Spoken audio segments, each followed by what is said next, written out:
Say it be fine. Oh yeah. Now before I be quiet, I'm for breaking news when came because I know say people want to hear this breaking news. The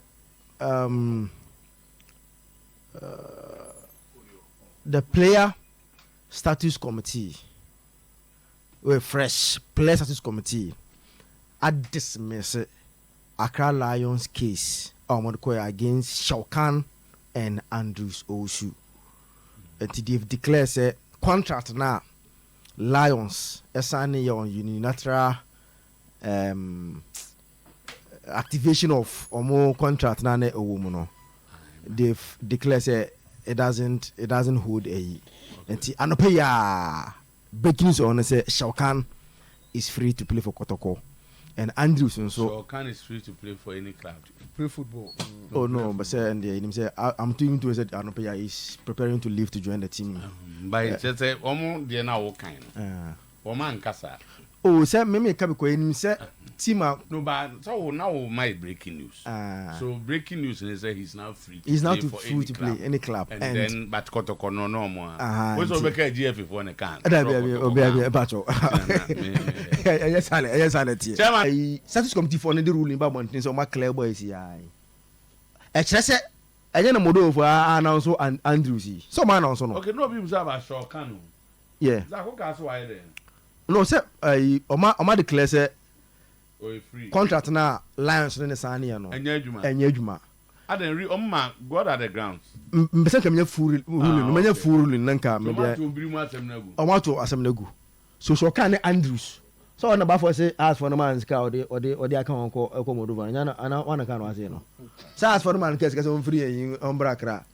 Andrews who's in here. Ono no was I should be. No, I shouldn't be. Or Moldova or like Accra Lions. On top of see yes, 1 year activation be and on the no, the mama Lions finance. I'm say Moldova no a sport to Nani team no. Senka. Omunja and Uncle says 10 or 15% in terms of onward and someone Tias and call status committee. Now they've declared me free. Okay. Say Uncle Shwankan so he has been declared free. And I'm to say last week in man. And almost say I'm to say Shwankan is preparing to leave to Cape Coast. I tell no Mose Enchebiano or Shwankan in here. If I I'm so nimbo chomunano. Omunyina na yen for Kotoko fu nyina na position now. Position na match na Ghana is about the best at that position. E woni team no ma na say Ghana league. One of them no. Oh yeah. One of them no say e bia we. Boss one of them no. There be who obi o ha o so boni di. Boss league in the we are. Omo we league ni so no we best players. No, apart from so we we are the one year number 6, but just so a number 6. Yeah, number 6. That is your best players in your mind. Me say, me kwa me nim no. Me so me cast ojuna me won. Okay. Now ma kan. Oh, number 6. Who obi o ya de chen na. David, if any dey na me dey ya me fufu. If any be a best player. A best player, near best defender. Omunya ni obi a enti obi a nya de.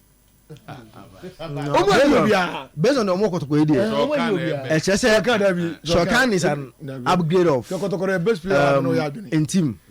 Now has number 6. Yeah, as this year Yenya is 6. Yenya 6 papa bia. Shwankan is an upgrade of but what Kotoko best player dey am ti ase dem no ni asem. Me chess almost league. And dey cinema me no nya adwene. Enti bo bi dey. David league in there ye wi a omo we league so dey yewu. Omo anyi dia ye omo anyi a obi enu obetima point is obi a best player nti me ga so obi a da we ya dia Kotoko mu sa dem no ya adwene so dem Kotoko oni Kotoko nya na so okokufo dia obi okokufo dia de oni Accra Lions so boy enu akwaje clear round so Kotoko te so Kotoko Kotoko asem na ese mu kan awe Kotoko player we are clear no obi a clear no dia so Kotoko position of on Ghana ho am na animu omo a yeah abafo so be kasina ma de ni bia na omo ye better than him me de me matisi asi akodi esi ade o wate ba uni wa na de ni che na asem so wate aba godin ba ko pani en sorry ni position pa is 6. 6 engongo aya ne kase ewiase enipa ho parks said the nipa ho pass ano etimi pass mani ani etimi pass mason enti team na ye no obia wonwura opre ene se menu yin first house bie mu a odi koyo ti nyame hu no mobo obabia hoko ni ya ba no nyame asem oka bibia enye yie sinama em say ye de course anum issue ni ye aka be 3-4 years nti ya say sa ne ma de nka biem don de babia be support cause asem ka na nsesa no agya ka basa wo ka ne bia na ho kura hi ko ade na wo ka no ano mo yo ka no ano mo yo ka no agya don de babia no support nti ye de sisi ya no because cause asem a ka nya no omo ko fa bi kura fi nkransa wa mo bi da mba kam ko fa let bag bi fi nkransa wo mo bi da if you are no msa ko fa the design into Leventus also to member two kwasa yes akoko fa we was member two kwasa yare ba ko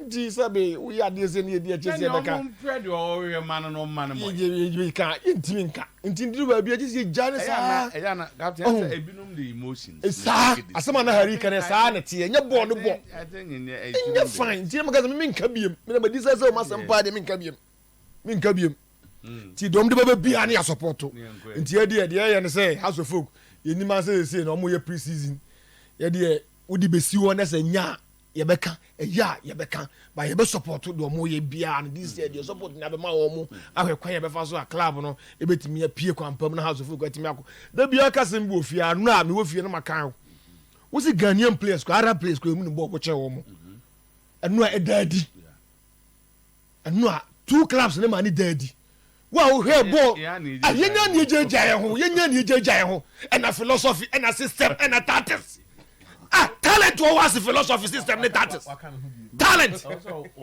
eso combining combined ye bi because go sua bia ye jay de ne amade go sua na be bro ye de ne so na sai sare kan ye bia kan ye sua bia opa boni asphalt akoko ye nya be ye tru go asphalt anopa nyumre na tutu nye the same asphalt Ghana eti ye kase yesre se born na ye born Ghana han ye boys no mun born no bo omunya tactics omunya philosophy omunya system natural enya djuma eno hwenzo atefo omo number 7 bi eno he born 90 minutes bas akwani jibola tete number 7 what jibola tim se boy woni meda han di no meda what jibola am ye when you friend player everywhere be an system na tactics e dey na tactics be talent eti ese ko jisi no and no so me won go for your chad yes chad so free chad and na chad team be Ghana team bo chad me to yam mo to say na yam mo about so we say for the past 3 years I've been consistent about say you team compete because sikasam and about quality na say sika na dey be on net quality ni no say ye dey no ye pon say ye no any ye sika to get the quality naturally we are talented but how to that's not enough but how to you scan them because how to use the money to maintain and polish your and any problem no leadership you understand because ye dey there Africa Zamalek ne ye betia compete no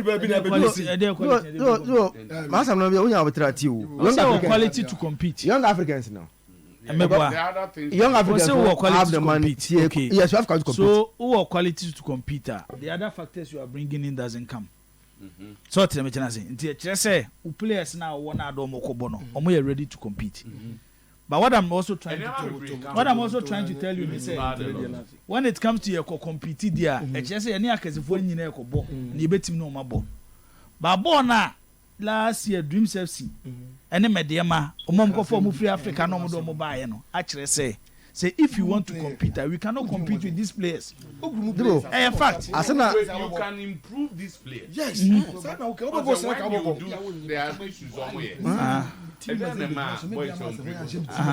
they are getting just in terms of quality now but quality is all how you train them the training methods nutrition say train the quality ne ba all of them training the quality ne ba the quality is about the natural talent and I'm say quality ne how to improve it training the ba no and based on what we have based on what we have if we want to compete, we need to spend and get top quality players. Charge money and no more boy. Charge money and no boy. For example, sir, dreams team ya last year. No, Sika de Sikabwa mpacho Tio Sika. Zamalek are using money to become Zamalek. Ali na e can answer me no. Ordinary Sika no for quality be me and from outside to beef up the squad. But our problem is not about the natural talent. For example, dreams team ya Ebo Africa last year. If team no e Sika na oba keep sa team no na wade papa bako mienu bia be fra de chene se dokura dam better than what they did but ya de say because of Sika 70 no team no have say na aka we na Ethiopia we na Rwanda it's about how you are able to because you need Sika no but say natural talent ajibo you know say Africa there's no country that produces better players than Ghana natural talent on the fact there's no African country. Yes. No, but the problem is that they are using money to polish the talent that Kakena Muano. No more than better than ours, no. Because here, no, we rely on say natural nasa no muni. They don't have even better coaches. So we take Kasemenga. Nanu ya. Or say, at the end of one we are seeing Yannis. Kasemenga say, Captain. Ade we are saying one will be then a Premier League player. For a player to rise also or do Premier League. Yes, he has learned all the fundamentals. Yes. But I say and the Ghana Premier League player do Premier not only where to release a pass, where to shoot, control elements, fundamentals or like in Premier so which at Premier level. And I just say young problem I see on no. Okay. But national talent in Yankee Obi. Because for them to lose Daudas Kayeke now still now Oko Cameroon to go and win there at HSA why are the Emobaso now hoping that they come back here and finish the me offers and extra mama na jibo but yeah kafo from my phone ono hizi ono nyi o sa ene mazaki mi this one be here mama move that transfer so until so yeah few one you see House of Folk you see I think say as a football club you have to have a policy on say when am the name so when am the name this is where I'm going and I make case I no pay House of Folk preparation to what channel move to Togo no and na ka ho asem so na nya amaso and to take you to a beach work and on my side no they are moving on team no omu so omo signings no but work that signing na eba no so how so problem you identify and to because again identify because if you talk to the House of Folk people they have also identified the same problem and that is omo holding midfield role no that holding midfield role no all these players eba no either say a winger, a forward, or a defender. Of course, they are talking about say Nuruddin Abdurrahman and what on. So the one turn there, Abdulaziz, sorry. So the one turn there, he's that class, a midfielder, no? A very good midfielder. At any point, that's a fitter. We don't need to look at anywhere. That is the area House of Folk team is lacking. I've seen the House of Folk players, individual players, and you're bad. But football is supposed to be a balanced thing. Position must function in the game. And say if that position anywhere, that is where the team tends to struggle. So House of Folk defense, I think they are a bit okay. House of Folk attack, I think it will be a bit okay. But the defendant, the defensive midfield is where the problem lies. Now number 3, I think player of friends say. Asamadiano, House of Folk, the game against Lions, no. I think I'm almost have idea kakra. First, now we're bent on signing him. They were bent on signing him. They thought that he'll be the one to replace Kosa.